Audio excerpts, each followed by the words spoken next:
Kemarin pas acara Apeksi itu keren banget ya.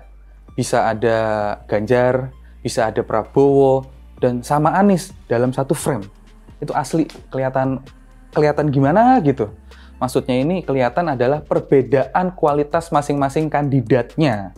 Terutama Prabowo sama Anies. Gitu. Kalau Prabowo lebih ke jawaban yang ala kadarnya. Yang penting jatah durasinya cepat habis. Biar bisa langsung gantian dengan kandidat yang lain. Nah, kalau Anies, seperti biasa, ditanya A, jawabannya B. Ditanya B, jawabannya C.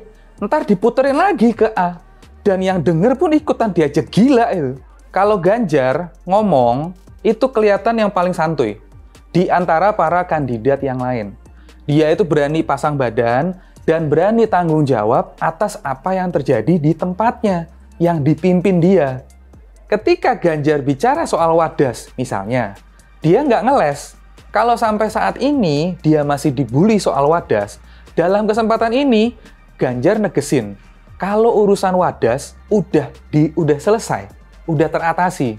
Koordinator masyarakat di sana udah menerima ganti untung sebesar 11 miliar.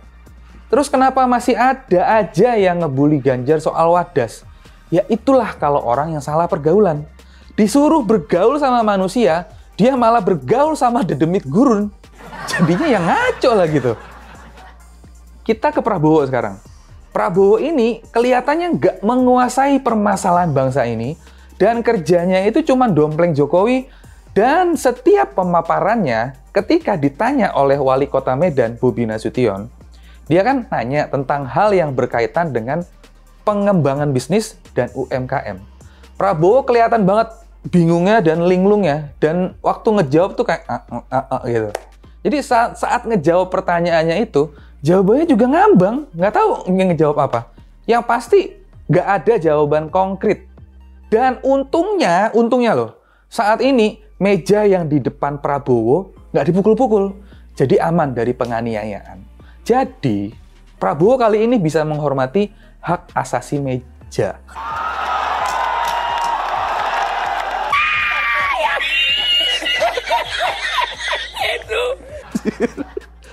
Lanjut ke Anies. Sekarang lanjut ke Anies.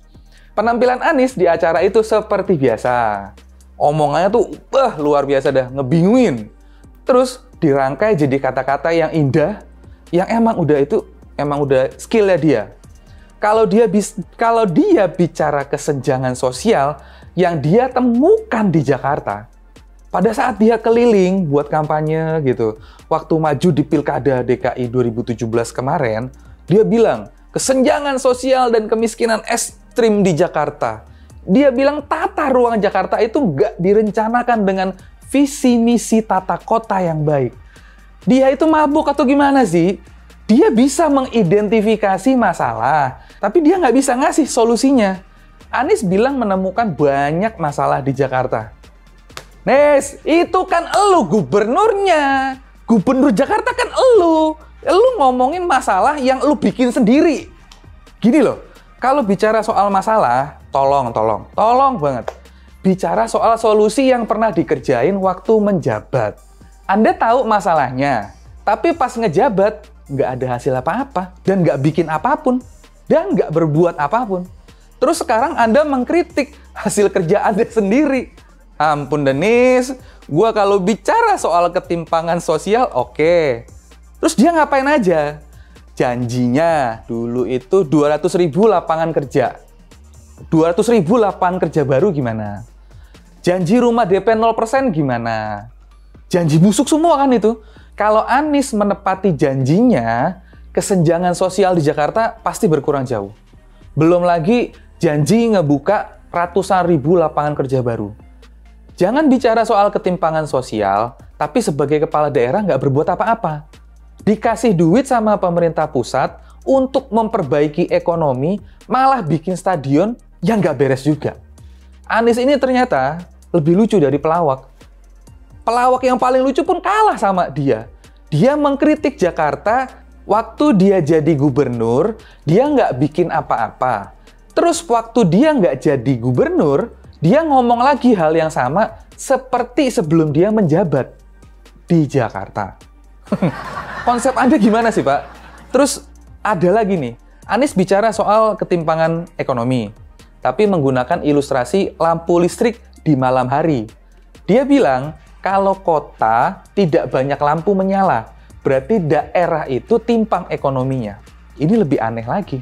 Dan lebih ngebingungin lagi, apa hubungannya nyala lampu sama ketimpangan ekonomi? Kalau di tengah hutan atau emang di wilayah yang penduduknya sangat sedikit itu gimana? Apakah di tengah hutan harus dikasih lampu juga? Lampu buat siapa? Buat ular, buat singa, buat kadal. makin gak nyambung aja nih gitu. Pak Anies, gini ya, di Pulau Jawa itu terang karena penduduknya banyak. Kalau di Indonesia Timur itu gelap karena penduduknya lebih sedikit dari Pulau Jawa. Nggak ada hubungannya sama ketimpangan sosial. Pak Jokowi itu udah ngebuat listrik bisa dinikmatin di 90% lebih wilayah Indonesia. Terus pas ditanya soal IKN, dia juga jawabnya kemana-mana dan nggak berani jawab. Misalkan gitu, kayak, Nis, lu lanjutin IKN nggak? Iya, ngomong iya gitu. Jangan gelinding-gelinding kagak jelas. Udahlah Pak, semakin Anda banyak bicara, makin banyak kelanturnya. Ntar. Udah aus gue.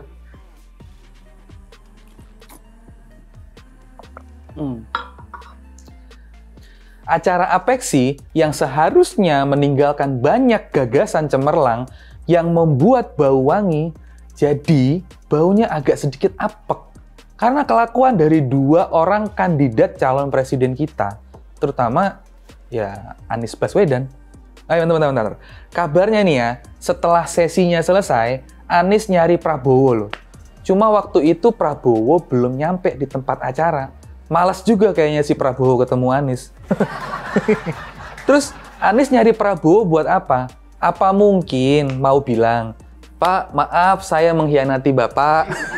Oh ya, Pak, maaf saya izin mengkhianati Bapak. Jadi, di acara Apeksi ini, penilaian gue, Ganjar santuy, konkret dan to the point. Prabowo linglung, dan Anies sukses bikin orang jadi gila. Jadi, silahkan kalian pilih mau pemimpin yang seperti apa untuk Indonesia ke depannya. Kalau gue masih waras ya, jadi gue dukung yang waras-waras aja. Oke?